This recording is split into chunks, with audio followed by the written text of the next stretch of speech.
here with Scott Hermo of Boyscott. How are you doing today? Dude, I'm good. Yeah, thanks for having me. Yeah, it's great to have you in Blacksburg. And you played a show in Blacksburg all the way back in 2016. Yeah. It was a while ago. Yeah. So what was it like playing then when Boyscott was first kind of starting, and then all these years later with your second album now out? Yeah. What was it like? It's so interesting being back here because, dude, it's not even a joke. That was our first ever out of town show. I'm pretty sure was like some like cafe here. Yeah, Gilly's. It's called Gilly's. Is that still a thing? Yes, it is. Oh, cool. Yeah. And we got that show just because one of y'all at the radio station reached out to us, just being like, "Hey, I found your music on Bandcamp." It was like before our record came out. Mm-hmm. We had like a demo up. Right. Her name was Molly, and I don't know. It's been a long and winding road since then, but it's really cool to be back here with like a band that I've now been with for like a long time, and we're doing this like professionally now or whatever. So it's cool. It's cool. Do you feel more like prepared or like more in your element now than you did then? Obviously, that being your first show must be a little bit of pressure. Yeah, like light years. Because I was just talking to the band about it when we were coming in. We used to be in my grandpa's station wagon, and we used to have like the seats down on one side so that someone could lay down in the back and sleep during the drive, right. Which is like so dangerous. And now we put in like so many miles that we're just like, I can't believe we did that. But yeah, no, it's a completely different whole experience now. It's really cool to be back here and be really proud to like, I don't know, play a set that we're really stoked on and rehearsed and prepared more so than ever before. Yeah, that's awesome. And Boyscott started in your college dorm, is that correct? Mm-hmm, yeah. So what is it like, I guess, like the importance to you to playing college shows and playing with local bands in that sense? Dude, yeah, I mean, for any band that's starting out, like, it's wonderful. It's the best thing you can do. You meet so many people. College radio stations are great. They even, like, push your music. You can get listeners that way. And, yeah, I mean, we're still a band that, like, most semesters we, like, get hit up by colleges, or we'll even hit them up and try to get something going because it's just really fun. And campuses are really fun. It's fun to go explore different parts of the country. And I don't know. I think it's really great to hang out with the younger audiences. You know what I mean? Yeah. And fortunately, they've been supporting us for the past like almost 10 years. So it's fun to keep it going. Sure. Yeah. And I guess on that same note, talking about local bands and playing in college shows, touring so much, have there been any particular bands or local bands that you've played with that have been especially like influential or served as mentors for you guys? Yeah, totally. I mean, we're on tour with a band right now called Another Michael. They're in Philly, and I remember when we were like 3 years into the band or something, we saw them play, and it was just like a wildly inspiring experience. And it was just like, oh my gosh, if we could just someday like play with a band like that, and then fast forward like 5 years, and we've now done like a few tours with them. So it's been really cool to meet tons of different local bands. I remember there was a fun one we were in Canada, and it was like a show that was running really late. It was like midnight already, and we still had to drive 3 hours that night to get a free place to stay at Emma's parents' house in Rochester. We were in Toronto. And we were just like all ready to just load up the car and go, and there was one more local band playing. We were like, no, we want to like stay and support. And then they played, and they were fucking amazing. And they're called Quaker Parents, and now we're like really good friends with them. Awesome. And to this day, they're still making music that like blows our mind. Anyway. Yeah. So with those bands that you find, is it more like the things that influence you? Is it their sound, the music they're making, or is it like the way they carry themselves on stage, or like how they approach being on the road? Sure, yeah. I think it's mostly the music. It's mostly the songs that they're making and stuff. But I don't know. I mean, every once in a while, bands will do cool stuff on stage or have some kind of cool backdrop. Or I remember this one band. I'm trying to remember what they were called. They're called Baby Explorers or Baby Explorer, and they had a sound of a cricket that was, and they were just like, "Has anyone seen this cricket?" And then one of them like stomps it, and they played like a squishing sound, and I was like, that was so inspiring. Right. So it's things like that. Yeah, things like that. Yeah, absolutely, dude. So the gap between your two albums, I want to talk about that. Sure, yeah. 2015 was the initial. It's been a long time. Yeah. Now just 2014 was the release of your second album, right? Yeah, 2024. Yeah, 2024, excuse me. So what? And you've noted that a lot of those songs you've on the second album were songs you've been working on since for years. So since the first record. Is it important for you to like develop and evolve a song to make sure it really sounds the way you want it before it comes out? You really want to work through it in that process? Dude, yes, I'm still honestly new to this experience where it's like I've only ever made a second album once, so it was a new experience to be like, oh, we have music out, and now suddenly people are listening to it, and I don't know, I honestly felt a little bit of pressure, just like, oh shoot, like I have tons of people messaging me all the time, being like, can't wait for the new thing, and I was like, duh, like I want to make sure that's good. But I'd already had like a full album's worth of songs like kind of in the tank, and yeah, I had a really tough time fleshing them out. I feel like every tour we did, I was able to come up with a more interesting arrangement of one of the song ideas, and in a way that was almost like frustrating, because like and we were touring a lot, so it was like every single tour was like, oh, it's better now, we should do another tour and it'll get better, and like, oh shoot, it did get better. Right. And then like I think I should have like committed earlier on, just be like, no, this arrangement works, whatever. I think I took too long, but you know, whatever, what are you gonna do? Sure. I'm excited to be a little more spontaneous, and try to just do one more of like first thought, best thought, which like was the first record. That was all just like, hey, this sounds cool, that's on the record now. Yeah. You know? So it was a different experience. Yeah, entirely. So with, I guess, music in the future, you're expecting it to be much, not that long of a gap in between? Yeah, I hope so. I hope so, dude. The issue also is I just love albums. I love like larger bodies of work, which granted, like our second album isn't that long, like time length, like lengthwise. Sure. But I like albums. I like groups of songs together. So it's like, you know, that takes me a second to write enough, you know? Sure. But I am hoping it'll be like way less time for the next thing. Yeah. But in between the two albums releasing, you moved from Nashville, right, to Connecticut. Did any of that kind of help inform what the sound of the album would be? Yeah, no, totally. I mean, yeah, between the two gaps, like when I made the first record, I hadn't really even seen like much of the world or much of the country even. And then by the time the second one was really starting to finally get fleshed out, we had like toured the whole country like multiple times, and like I've been exposed to so many different things, like the Northwest, you know, like I'd never been there before, and I'm just like, oh my god, it's amazing, you know? It's like mind-blowing. So certainly, yeah, it 100% inspired me. It's like just getting to travel, and specifically Connecticut too. Like I live on the coast now, just waking up near a body of water every day. It's so sick. Yeah. And something I really loved on the album was your vocals, but I loved Emma's vocals as well. Oh, thanks. So cool. Yeah, she would love to hear that. Yeah.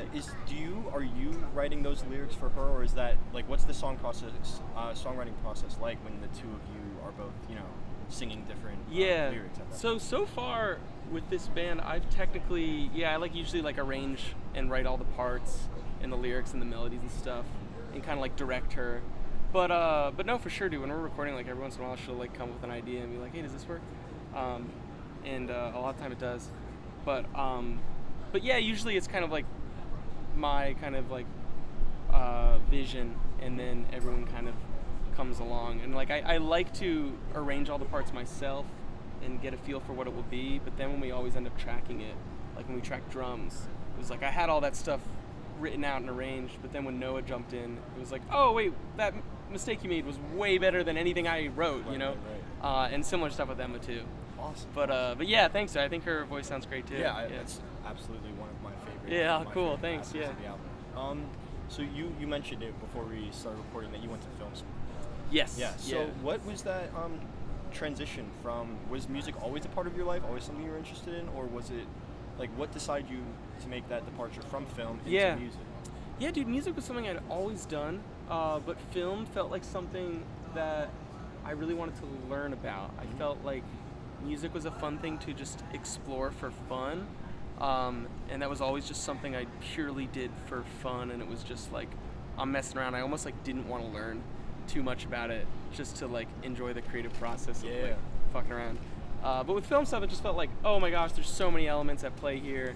I feel like it would be really helpful to like get a grasp of like film history and all that stuff, and you know, actually learn from like people who know what they're doing, like lighting and stuff. You know, I don't really. Right. But you'd be surprised. There's a lot of stuff. I mean, I learned so much about organizing and creating a creative project from the ground up with a group of people, and there's just so many like logistical things that have to happen in order to make that happen. Yeah. And with film, it's like the ultimate test. And I found pretty quickly that music is way easier than film. And I think I kind of gravitated toward music because of that. I was just like, oh, dude, like I don't need 12 people on set. Like we just need like 4 people in a car, Sure. and we're doing it. Sure.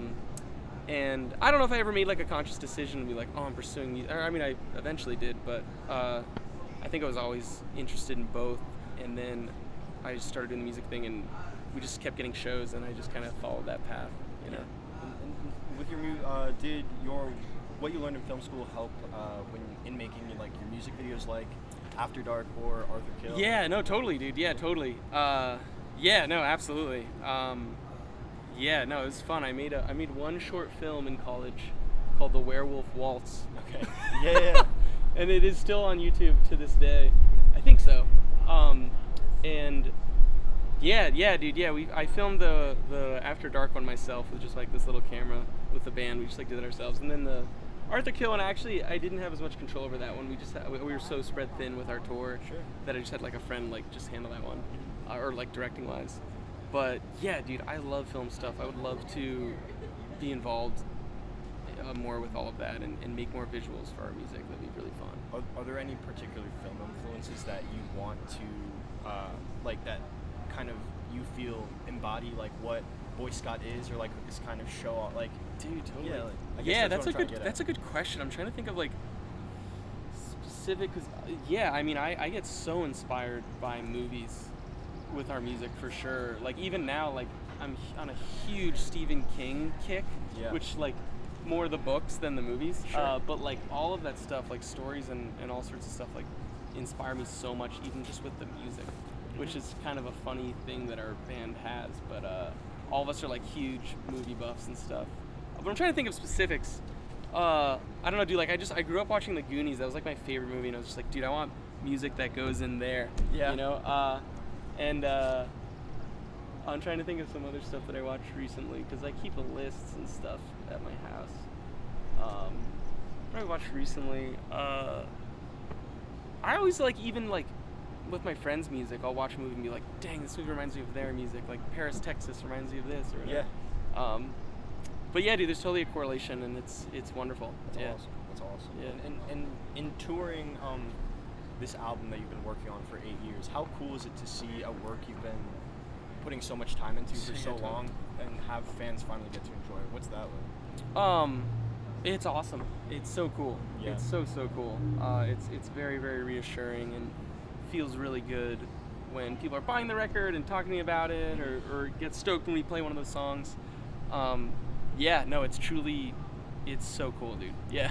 Yeah. So does help, like, does I guess engagement from the fans and fan feedback kind of fuel that passion to continue touring and continue making music for you? Because you've mentioned that it can be kind of grueling and hard. 100%, yeah. No, 100%. It's super inspiring and like slightly anxiety inducing, but like mostly positive, of having people just be like, oh, I'm really stoked on this, like keep it up. You know, like there was a long time when we were touring and there were like really weren't people coming out to the shows like in a significant way, just because we were super small. And now being able to go to like we were just in Alabama, we never done a show in Alabama, and there were like tons of people there. It's just like, that's amazing. That's so exciting. That gets us so excited to go home and work on new music that people might connect with, you know? Yeah. So yeah, dude, it's like the coolest experience ever. Is there anywhere you haven't been able to tour yet that you're like really looking at in anticipation for, that you're really excited about? That's a good question. Like, yeah, I mean, we still haven't played. It's just like random. We played most states in the country. Sure. But I'm trying to think of places that we're really stoked to. I mean, we'd like to go to different countries someday. It's just like kind of a logistical, like, you know, how do we make that happen? I mean, we can make that happen, but it's just like more intense than hopping in the van and just going around our country. But we've like checked off a lot of sick boxes. We got to play in Vancouver. We got to play on Vancouver Island. We still haven't played Nova Scotia, which I think that's a huge one. I think that's good. That's a huge one to like go to like Halifax or something. Yeah. Which is definitely something we should do. We should go to Maine and then just do that. We love playing in Canada. We still haven't played in Nevada. I don't know if I'm super stoked for that, but I do love the show Reno 911, so I would be down to play Reno. That preview that just came out this week, did you see it with all the... There's new? Well, it's like they Reno? came out with a new commercial where they're like everyone's no looking up way. in the sky. It's all meat. That's my drummer. It's all meteors flying from the sky, and they're like. And it's Reno? Yes, I'm pretty sure. Oh, not Reno. Reno. I'm thinking of 911. The show 911. Oh, I've heard of that. Yeah. Reno 911 is the comedy improv show. Yeah, Yes, yeah, with yeah. with With, Scoot. yeah, not New Boot. Boot Goofin'. New Boot Goofin'. Yes, I love that. New show. Boot Goofin'. Yeah. 3 payments. Yeah, dude, we love that show so much. I watched that show with my Yeah. mom a lot. Yeah, that show's awesome. Yeah. So, I guess to wrap up, is there Sure. anything you want to say for Boyscott to the fans, to anybody watching here on Yeah. WVT? Yeah, let's see here.